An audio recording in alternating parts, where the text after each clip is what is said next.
逃れることはできない。ねえ、今夜もう一度会って。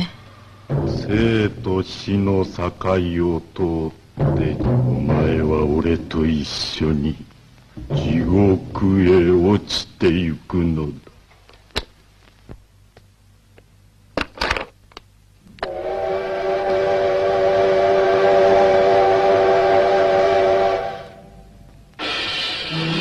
果てしなき現世の苦しみ、拭いきれない罪の意識に虚しくもだえ求め歩く一青年を描いて、巨匠中川信夫が情熱を傾けて再び放つ異色野心作。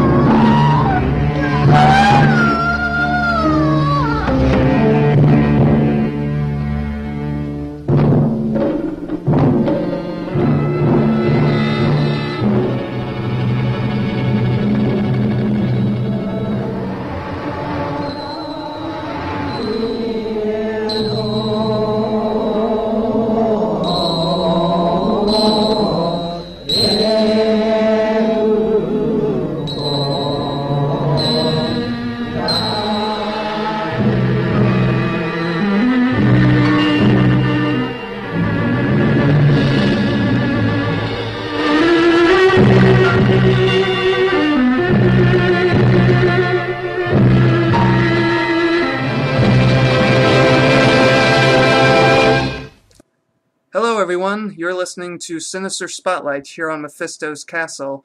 As you all know, I am Jose, and for today's episode, I am more than ecstatic to have none other than Nate Yapp with me, who, as most of you probably know by now, is the editor and creator of ClassicHorror.com and future ruler of the human race. So, Nate, I thank you so much for taking the time out of your day to be with us here for this episode of Sinister Spotlight. Thanks for having me, Jose. Oh, it's no problem. And as is protocol, the nature of Sinister Spotlight is that the guest picks a film most of the time for us to discuss during the duration of the episode. And for tonight's episode, Nate, do you mind telling us what you have picked for our dissection? Yes, we're going to be doing Nobuo Nakagawa's Jigoku from 1960. Yes, and it's a very interesting film for those who haven't heard of it before. It is a Japanese film from 1960, like Nate says, and in many ways, it's definitely not your typical Japanese horror film or what many modern audiences are used to. So to kind of get us exposed to what exactly is going on in this film, Nate, would you like to kind of give us a rundown of exactly what's going on in the story here for the film? Sure. I'm not going to get into the specifics of the story too much. Sure. Although, as we talk, I'll be getting into spoilers because I don't think there's anything really to spoil in the film. No. But for the basic idea of the film, Jigoku, which is the Japanese word for hell, the film uses a central character, Shiro, to explore the kind of hell we put ourselves through and the kind of hell that's waiting for us when we die. This being the Buddhist concept of hell, the two are often one and the same. Over the course of 2 weeks, Shiro loses everything, blames himself for all of it, and his spectral companion Tamura hooks at his conscience with a stick. Then things really get bad. And by bad, we definitely do mean bad. And as we'll kind of go into later on, which Nate kind of already touched on, is that some of the stuff that happens in hell really is quite the same as the life that Shiro was living previously, but of course we'll get into more detail about that later. Well, that was a lovely wrap-up of the plot there, as much of the plot as there is in the film. I kind of wanted to ask you, this being the unique film that it is, what was your first experience like seeing Jigoku, and has that shaped your opinion of it today at all?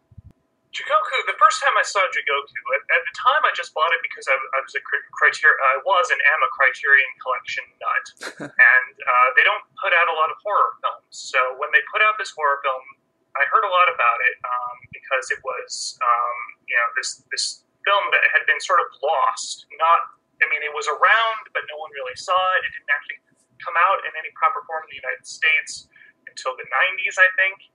And so they put this out, and no one had seen it. And so I bought it on one of my frequent Borders binges, and I put it in one day, and I don't even remember what I thought when I saw it. I just remember thinking, I have to review this film.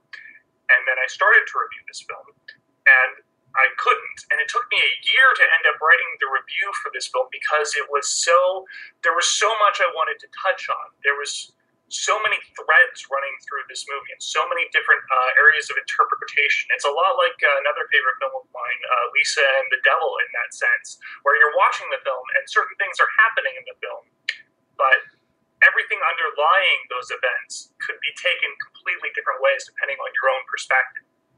Yeah, exactly. Like you say, the film and all the events therein really do lend themselves to dozens of interpretations. There are a lot of consistent themes within the movie that we'll detail more, but it's one of those films that I think a lot of viewers simultaneously find themselves totally captivated by, but at the same time, at least in the back of their mind, they're trying to piece together the puzzles, because there are things, even before they descend into hell, mind you, that just inexplicably happen without any type of explanation or rationalization at all. So it is, even the real world scenes, so to speak, really have a bizarre, surreal quality to them.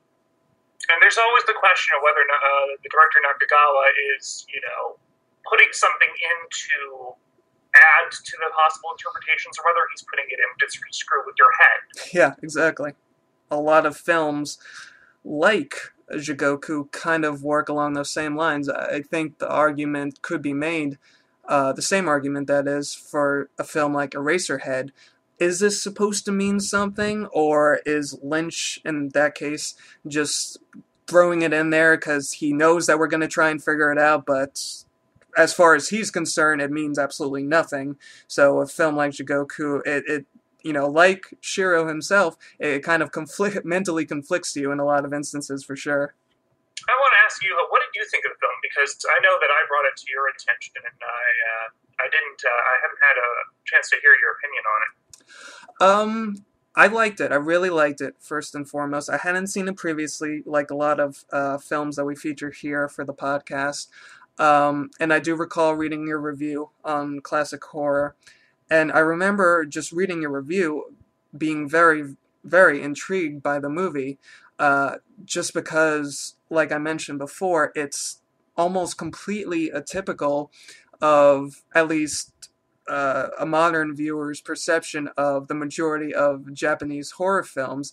And that's kind of something that they mention in the Building the Inferno documentary that's on the Criterion disc, that Jigoku, for a Japanese movie, has a lot of Western influence in it. The idea of this character going through these trials and tribulations and then taking a journey through hell is something that they really never touched upon, and that they're more used to the classic type of ghost story. So when I heard that about the film, it just piqued my curiosity instantly, and when I saw it, I really, really liked it. I mean, I liked, and not to say, oh, I just liked the parts in hell, like some viewers may feel, but as outstanding as those were, it's one of those movies that is really cool to reflect on, and I think if I've had more fun watching the movie, I've probably had more fun just trying to pick out all the separate parts of the film, as much as I did, like I say, watching it.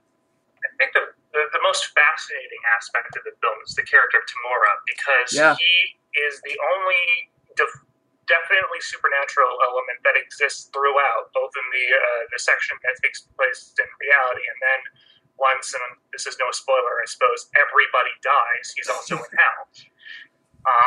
And I've always felt that he's kind of I don't know, he appears randomly in the film at various spots, and I do mean randomly. One shot he's there, one shot he's not there, the next shot he is. Right. He has the ability to influence events in the real world, as it were. I've always felt that he's kind of a doppelganger to Shiro. His dark half, or his he's both conscienceless and his conscience. Yeah. He points out the sins of everyone else, but at the same time, he doesn't seem to have any issues with the evil he does himself. Exactly. And meanwhile, Shiro takes the sins of everybody upon himself, and actually does very little wrong within the plot of the film itself. He's always a bystander to other people's sin. Yeah, it's interesting because these points, have been brought up, before in concerning the film. It's first of all in regards to Tamura. Of course, he's definitely one of the most interesting aspects about the movie, just because his character, his being, his existence is so. it's just debatable exactly what he is. Is he some type of demonic minion? And of course, there's the moment when they're in hell that Shiro's sister accuses him of being the Lord of Death, as she calls him. He's a demon, and Tamura says he is, but of course, the type of person that Tamura is, he's very likely to tell you something just to fuck with you, and then admit the truth that he may be some type of supernatural being. So it's very intriguing to just try and pin exactly what type of creature that this character is. Like, is he supposed to be like a Mephistopheles type of character, trying to bring about, the damnation of the hero, Shiro? Or kind of funny, because if I'm not mistaken, I believe in your review of the film, you said something along the lines of Tamura is basically a materialized projection of the guilt that's eating away at Shiro. Do I have that correct? Yeah, that's roughly what I said. I get into it a little deeper. I don't remember everything. It's a long review. But, yeah, basically, and the way that Yoichi Numata, the actor, plays Tamura, it's very, how do I want to put this? It's so over the top that even given the supernatural aspects of the character through the direction, he is outside of everything. The way he acts, as opposed to the very mundane way the other characters are performed. And I don't mean that as a knock against the acting. It's right. Obviously a very specific direction they've been given. But Tamura is allowed to act outside that realm of reality, and the actor Numata really gives it his all and his brilliance. I mean, he mugs, he jumps around, he's nuts, and I love that. Yeah.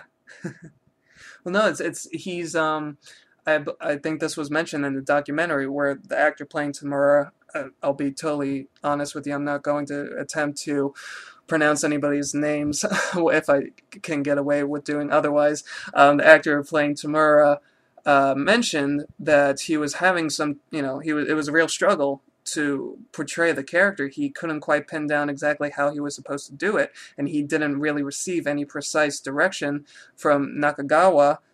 So what ended up happening, as he put it, he just acted the way he felt in that moment. So and when I heard that, the moment that came to my mind was the scene where he is pointing out everybody's sins, and he's he's very quiet, and he's I forget who he's talking to specifically, but he's just being very creepy basically, and then I believe somebody tells him to stop it or something along those lines, and he gets up and laughs, but it's not like a lofty kind of laugh. It's a maniacal laugh. He just bolts upright in his stance, and he just rips out this laugh that's completely at odds with what any normal human being would do. So it seems like whether Tamura is human or non-human, he's a creature that just acts the exact way he's feeling, like the actor said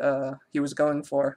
And with Tamura, he's the only character who's represented consistently between the two parts of the film. I don't mean in terms of the character, but in terms of visuals. Because the first part of the film, which takes place in the real world, as it were, yeah, is about 2/3, and it's very brown, and it's very monochrome almost, and it's there's not a lot of color in that world. And then once you get to hell, everything's brightly colored. Yeah. And, and it's brightly colored, and it's color against black and color against other color, and it's completely different than the first half of the film, first 2/3 of the film, I mean. But when Tamura's in that mundane world, he is always brightly colored. He's always colored the way hell is colored later in the movie. I didn't actually notice that, believe it or not. That he blended in with his surroundings, so to speak. Go even further to say that he is an element of hell as opposed to being some type of human character. But no, I didn't even notice that at first. It's something I just watched the film again before we started the podcast, and it's not something I really noticed before. I just noticed it this viewing. Which one of the great things about the film is that you can watch it multiple times and find different things. Oh yeah. Yeah, for sure. That's one of the type of films that I love the most, and you can instantly tell when you sit down to watch Jigoku right from the get-go that this is something that gives only more in subsequent viewings, as opposed to any old movie that you might get less of an effect if you were to rewatch it over and over again over a period of time. But one of the things that kind of piqued my interest, one of the consistent themes in the movie, I basically wanted to just kind of get your take on it, maybe what exactly the message, so to speak, was behind this particular theme. It was, like you mentioned before, the idea of doppelgangers, which they mention pretty frequently in the documentary behind the film. You have Tamura, which, for all intents and purposes, is the yang to Shiro's yin, and they're complete opposites, basically. Whereas Shiro's very passive and introverted, Tamura obviously is the extrovert, the very loud one, and the one who isn't afraid to basically do whatever the hell he pleases, so to speak. But you also have the instance where Yukiko dies in the car accident, and then she's resurrected in the character of Shichiko, if I'm not mistaken, in the second act of the film. And it's kind of interesting. It would be, one thing just to have the Tamura-Shiro dynamic, but the fact that Shiro's fiance was resurrected in the form of what we later learn is his sister, which is probably the biggest spoiler in the film, so my apologies. I was just interested in getting your interpretation on this whole duality theme that's going on in the film. Well, to get into that, I got to get into my basic interpretation of the film, because it all kind of ties in. The first 2/3 of the film are supposed to take place in the real world. I don't think they do. I think they take place in hell. I think they're another level of hell. And Shiro's being put through watching everything bad that happened in his life take place over a 2-week period. Because all the crap that goes down in that period just doesn't make any sense over the short amount of time that it takes place in. What plays into that, I should say, is the fact that he loses the love of his life. And immediately he turns around and there's another woman there who looks just like her and who he could love. And as we later learn out, he can't love. I think that's part of his hell. I think that's part of there's torture him. When I read that in your review, it does make a lot of sense, especially having watched the film. If you look back, and even just watching the film straight through for the first time, you pick up on just how bizarre some of the occurrences are that take place, like you say, in the quote-unquote real world. One of them, perhaps being the most outlandish, so to speak, are the events directly preceding the descent into hell.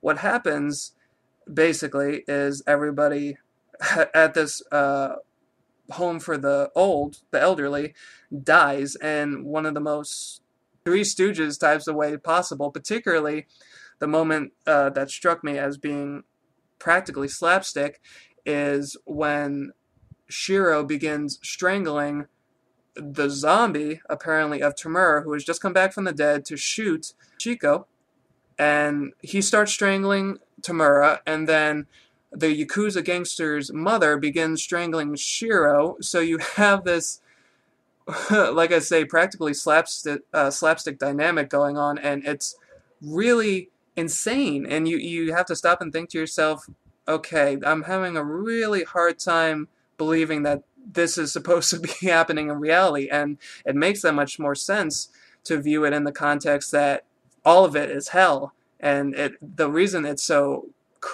crazy, and you have you have Yukiko's parents just randomly jumping in front of a train as opposed to hailing it back to town. It's a really nightmarish quality. These really bizarre things happening practically of their own accord. Oh, there's the gangster's mall or his sister. It's never really made particularly clear what her relationship to there's a gangster that Tamura runs over with his car, and Shiro witnesses it. And the survivors of the gangster are the gangster's mother and his sister and or lover. I can't tell. But she's trying to kill, the mall's trying to kill Shiro, and then her heel on her shoe breaks, and she falls over the side of a rope bridge, which has a demonstratively higher railing on it than she should be able to fall over. Right. But she does, somehow. And it's just the most random death in the entire film. And this is saying a lot about it, because there are a lot of random deaths. And that was the first moment I went, wait, what exactly is happening here?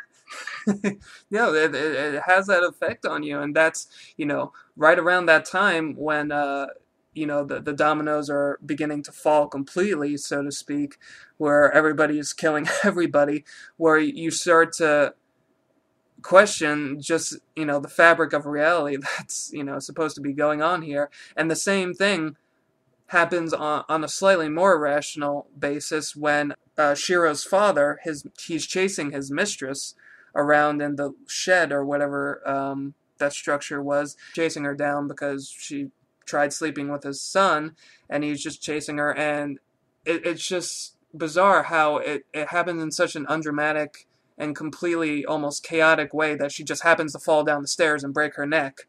It's just like one right after the other. The gangster's mole breaks her heel off and falls off the bridge. The mistress falls down the stairs and breaks her neck. And next thing you know, all the old people are dying from poisoned fish. It sounds like a farce gone terribly wrong. And it's played so completely straight. Exactly. And it's played in a way that's straight, where you could play it straight and it would still be funny because they're playing it so straight-faced. But somehow Nakagawa managed to play it straight where it's sort of funny, but really more tragic. Yeah. But obviously something is very, very wrong with this universe that they're in. Yeah, there's definitely something askew going on in the order of things, so to speak. It's almost Shakespearean what happens to everybody, because a lot of the times at the end of a Shakespeare tragedy, you'd be lucky if you saw half the cast still alive by the time that the final curtain came down, and in the case of Jigoku, nobody's alive, and it just has that almost silly ending that a lot of tragedies do have, where practically everybody dies, whether it's by their own hand or they have their eyes gouged out by boots, or it's real. And yet, that's not the end. That's only the beginning in some ways. Yeah, exactly. Of all the tortures yet to come, and it's really phenomenal. And you find this out when you look into the background of the film, how basically the set for Hell was more or less one soundstage, a bathtub, and just a bunch of really, really awesome lighting effects. I don't know how they made that work. I mean, I know what you're talking about. They had no budget. Shintoho was on the production company was on the verge of bankruptcy. Right. And somehow they managed to throw together this film that has some of the best imagery of hell I think I've seen. I mean, don't get me wrong, I love movies like Hellbound, Hellraiser 2, but let's face it, hell is not a dusty labyrinth. Jigoku is much more what I believe about hell. There's pits of fire, there's lakes of human offal. Yeah. There's men with large hammers doing terrible things. Yeah, and the field of needles, which I'm sure makes more than me squirm when I see something like that. It's just a very, it's just simply diabolical. The tortures. There's something for every squid in that movie. Yeah, Yeah, it's kind of funny too, talking about all these horrible things that are occurring. You actually pointed this out to me that Jigoku is one of, if not the first true gore film. Like it even predates, the splatter films that H.G. Lewis made, like Blood Feast and all the others. Yeah, by about 3 years. I Yeah. don't know how the hell they got away with it. I mean, yes, now we know Japanese cinema for being, hey, we'll throw some gore in, or, ultimately, hey, we'll do no gore and we'll just go. So there seems to be this very divisive split between the two kinds of Japanese horror. But at the time, this was completely unheard of, and to the accents at which they did it, Yeah. I have no idea how this film got approved, how it got made, how it got released. Well, it barely got released, as I understand. Still, crazy. Yeah, it is, and it really plays on that theme that you touched on before. Everything in what we are to assume is the real world is exceedingly mundane. Like it's almost mundane than things actually are, at least to us anyway. It's just very brown, like you say, very dull, very drab. Tamura is the only sign, the only indication that anybody is actually alive and aren't just zombies. But when we get to hell, it's almost ironic in a way because not only is everything extreme, the colors are extreme. We have these garish, green and red and blue lights. The tortures are extreme. There's one of the characters, I forget which one, is actually sawed in half by this Acme-sized blade. That The doctor. Yeah, which is ironic because if he was of the surgical persuasion, then it would have been very fitting for him to be cut by a knife, to be drawn and quartered, by this giant ass blade. But just everything is so extreme and excessive once we get into hell. But all of it, like we said before, is being played upon the most barest of stages, literally in this case, since it's a sound stage. We have all these horrible, really crazy tortures going on, but yet they're happening in this void of darkness that just reaches. Void's a good word. Yeah, it's just like a black hole, basically. Well, I mean, isn't that what hell would be in a lot of ways? I mean, I think especially if you have attention deficit disorder, like I know I do, I would be very, very put off by the fact that I didn't have anything to look at.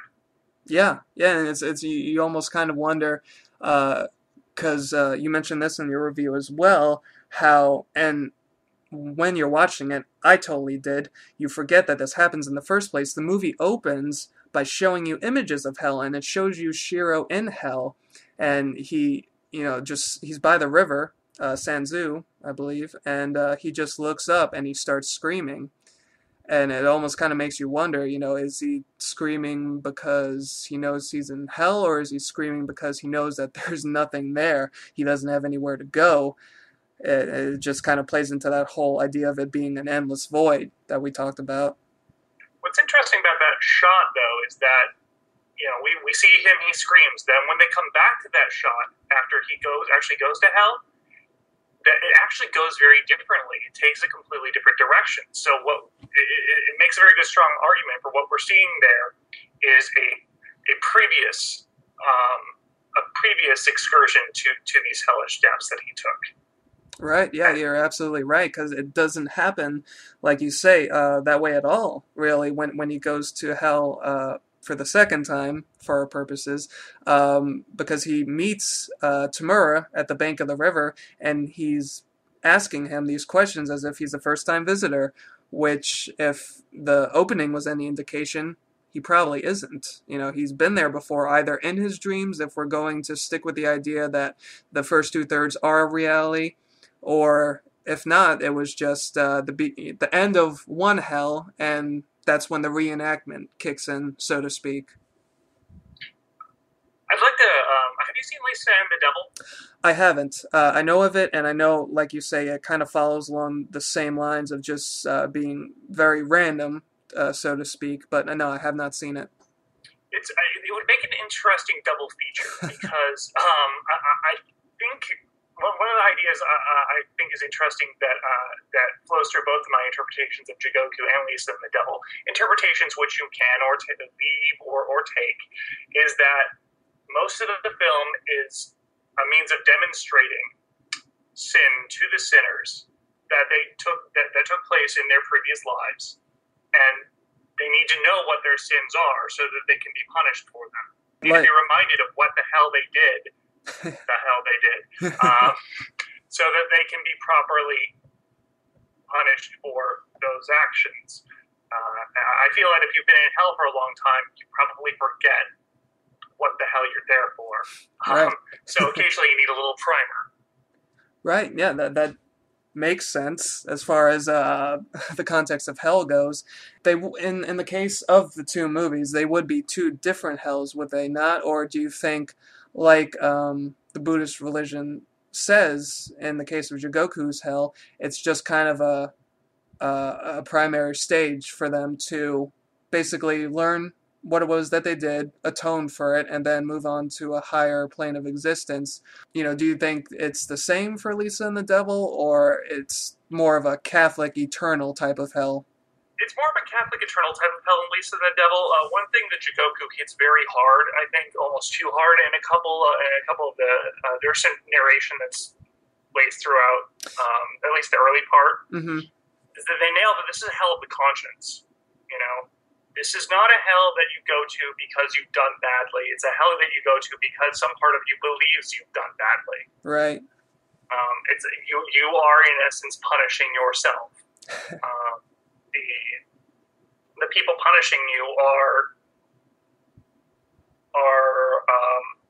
externalizations of your own self-hatred, your own guilt. Whereas the Lisa and the Devil hell is very much one of a devil, as in the title, making judgments and being a punishing force. Right, as opposed to being more of a kind of a more at least benevolent judge like King Emna is in Jigoku. Well, benevolent's not the word I would use for him, but yes, I get the basic premise there. Yeah, and it's you know, I found that interesting, and I found that out when I read the review on the site, because I'm not familiar with Buddhist religion, but I found that, you know, as terrible as the tortures are that are depicted in Jigoku, I found the idea of it not being temporary really, as I'm sure most people would, very enlightening. Like, it's, you know, it's just kind of like a timeout, a really extreme torture porn timeout, but it's, you know, just kind of a timeout before you figure out what you did, you atone for it, and you finally are able to go back to recess, or, you know, the big playground in the sky, so to speak. And, you know, it's interesting to put it in that light too. It touches upon something that I wanted to talk about as well. I was curious about the ending to Jigoku, because we get that final glimpse of what is, for all intents and purposes, supposed to be heaven, or at least someplace that's definitely better than hell, whether you want to give it the name of heaven or not. And it has both Yukiko and Shichiko, you know, waving their parasols in the air with a shower of lotus flowers. And it was mentioned in the documentary that Nakagawa liked to, you know, kind of give that little positive note at the end of most of his movies, including his horror films. But I wanted to ask, do you think there's more to it than just kind of a sign of hope? Do you think that maybe it was put there to show us that Shiro did redeem himself by, you know, saving Harame, his baby, or anything like that? Well, it's possible that he's ascending back to proper life or heaven or whatever, but something else to note is that just before that, the film cuts out of hell, goes back to the quote-unquote real world, and Right. shows Shiro's dead body. That's right. Very, very briefly. And it shows all the dead bodies in the room where Shiro died, as if to say that maybe he's properly dead now. You know, maybe his service is done. Maybe everything has been forgiven by himself. He takes upon himself to take an action which saves himself. He saves himself, essentially. He performs what is more or less a selfless action to save another. Right, which, beforehand, the Shiro we know definitely wasn't known for his determination or his affirmative action, and some would probably argue that maybe along with his gnawing guilt, which he just heaps upon himself for whatever reason, maybe it's his passivity that kind of damns him in a sense because, like you've said, he feels guilty about all these things that are happening, but he never does anything about it. So he's almost kind of an unwilling accomplice, even though he's the only one who could change that. So yeah, it's you do think that's probably why he was, along with his guilty conscience, that he was sent to this horrible place. It's entirely possible. I mean, in the realm of passive characters in cinema, Shiro is one of the most passive. He does nothing. I mean, there are so many shots of him in the film standing there, his shoulders hunched, as stuff happens around him, you know? And he's just looking, this sort of pained look on his face. Like, if I could just do something, anything, maybe all of this would be better, but he never does.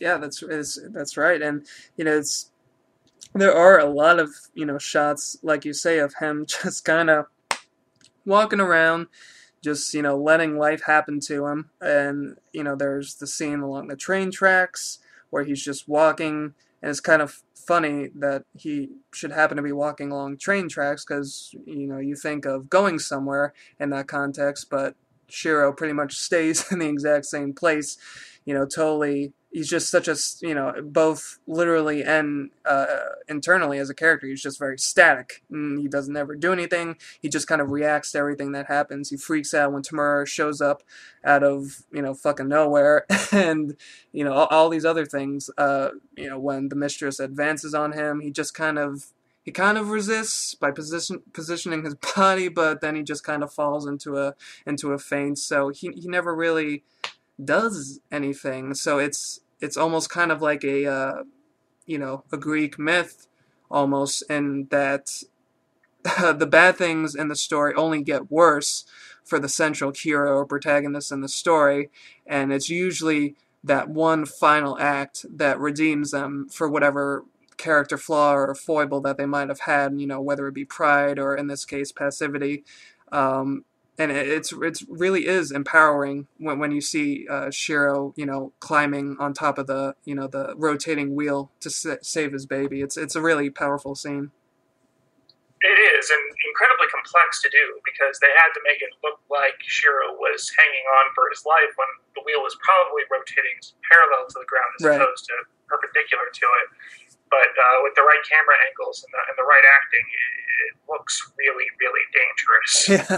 Yeah, you start worrying about the baby, but like you say, you try to reassure yourself by saying, oh, it's just parallel to the ground, it's like a little seesaw, nothing bad is happening. I do want to say that Shiro, there's a narrative reason for Shiro to also be passive, because we need him to go to hell at the end of the film, but we need him to also not have gone to hell for reasons that we can't later sympathize with him for, we need someone to be able to walk through hell and show us all the horrors of hell, because that's part of the point of the film. But if we don't like the guy, why do we care? Now, we don't necessarily like Shiro. He's not a nice guy because he never does anything, but he's not a bad person. So we're able to we're more willing to go along with him as he wanders through hell, because on one level or another, we don't think he deserves it. Right. Yeah, exactly. And it's kind of funny because I just remembered something I wanted to mention earlier when you mentioned the cut they make from Shiro trying to save Harame on the wheel back to the real world with all the corpses lying around. I found it. I thought the direction that they would be going with that, because they show a shot of the clock stopping at 9 o'clock like it has previously in the film.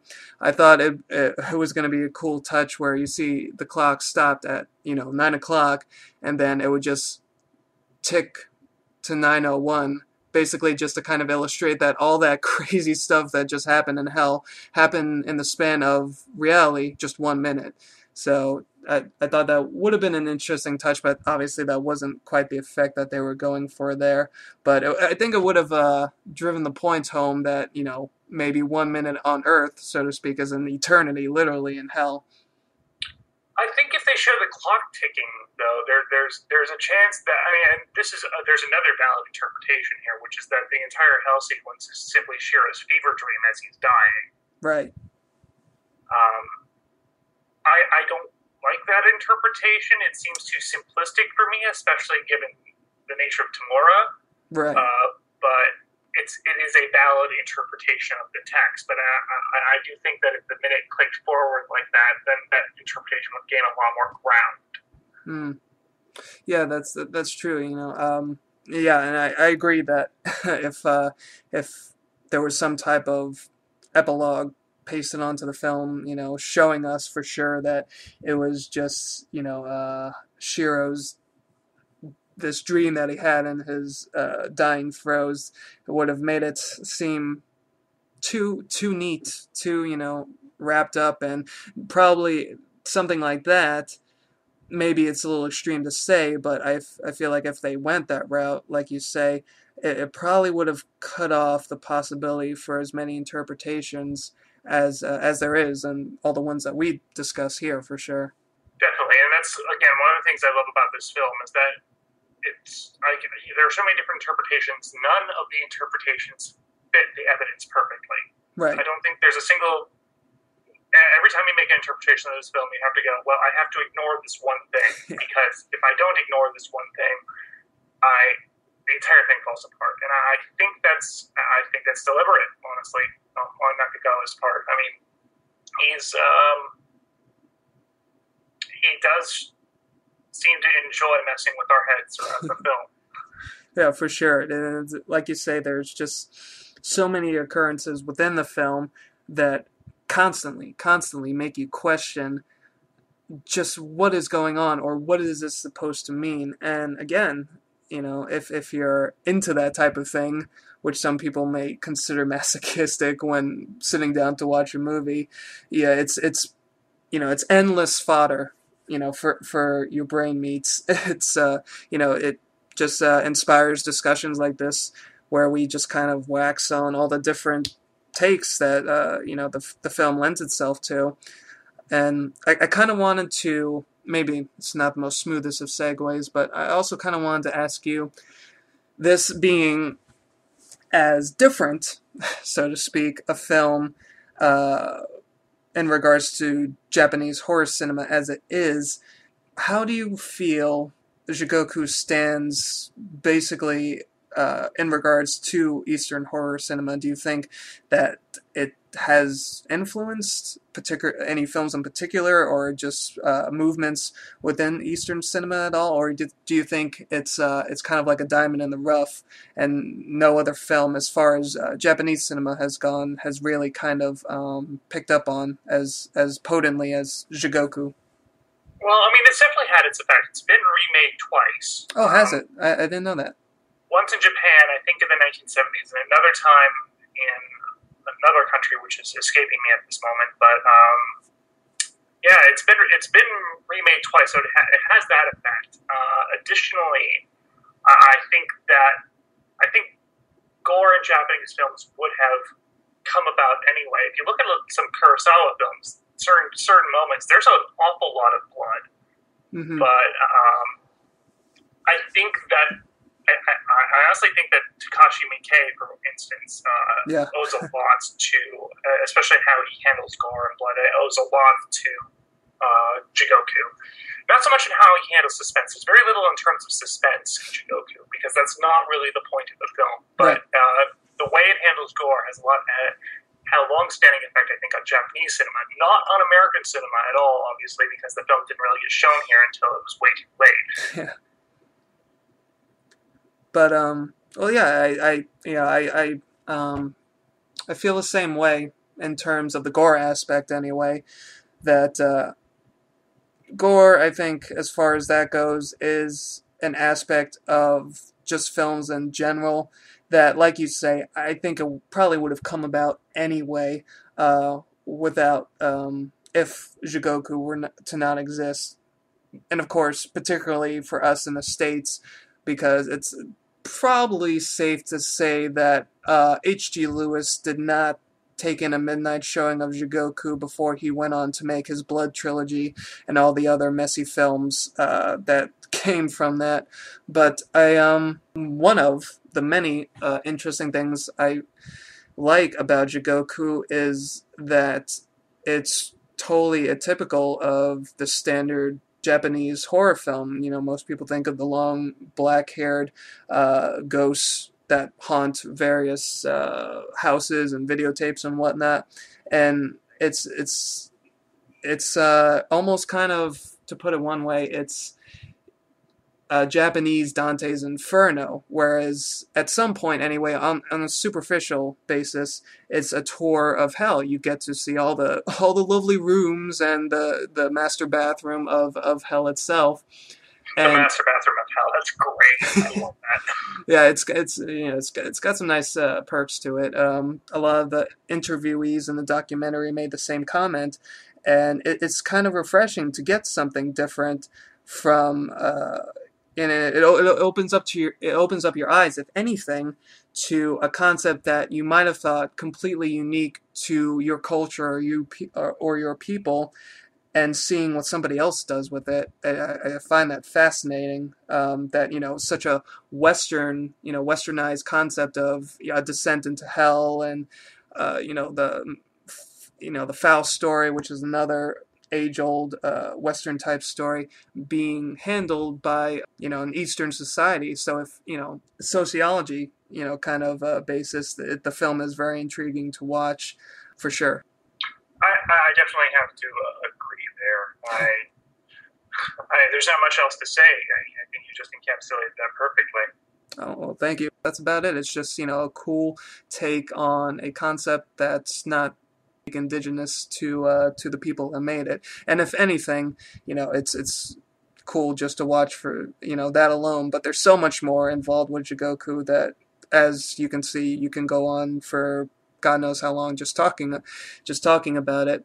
But as we get kind of near the end of the podcast, I kind of wanted you, if you would so kindly, to basically just encapsulate the reasons why you picked this film. I know we kind of covered it all, but I just kind of wanted you to give your final statement, at least in terms of this episode, of why you picked Jigoku for the Sinister spotlight, and why you think others should expose themselves to the film as well.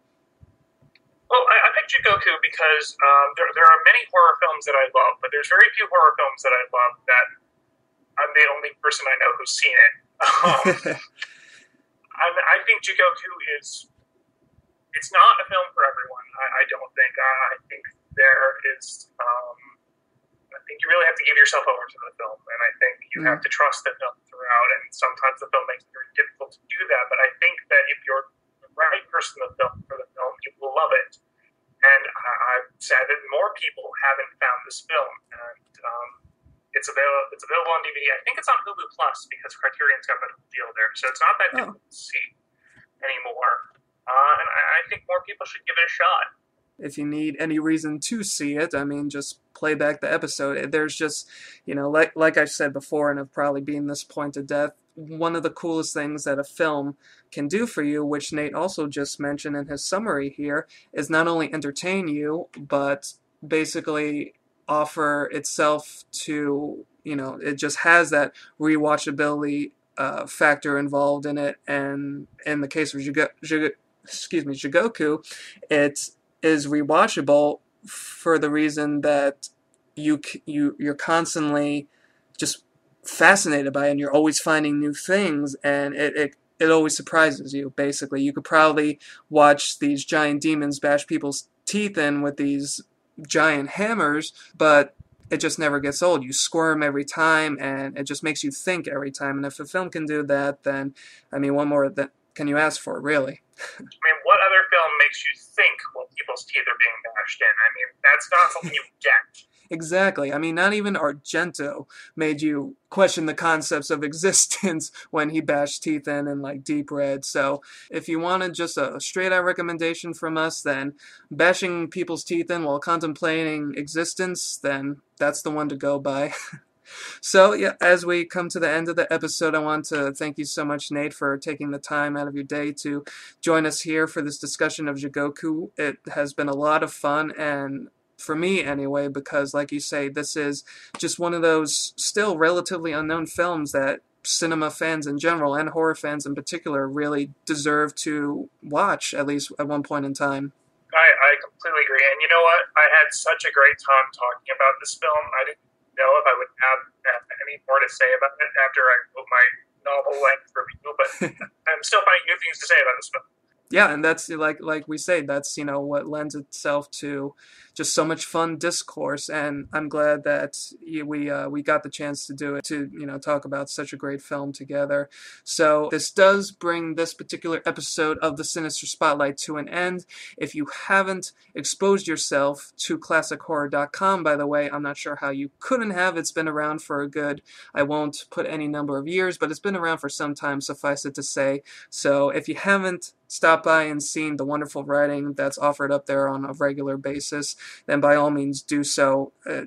You'll find much discourse on films similar to the ones we just shared, and probably by much more talented people than myself. So by all means, take a stop at ClassicHorror.com. And Nate, thank you again so much for stopping by for us here.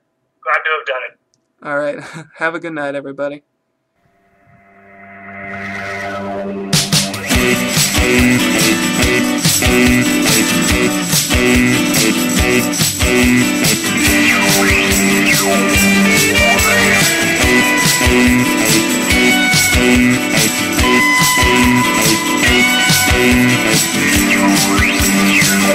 Yeah.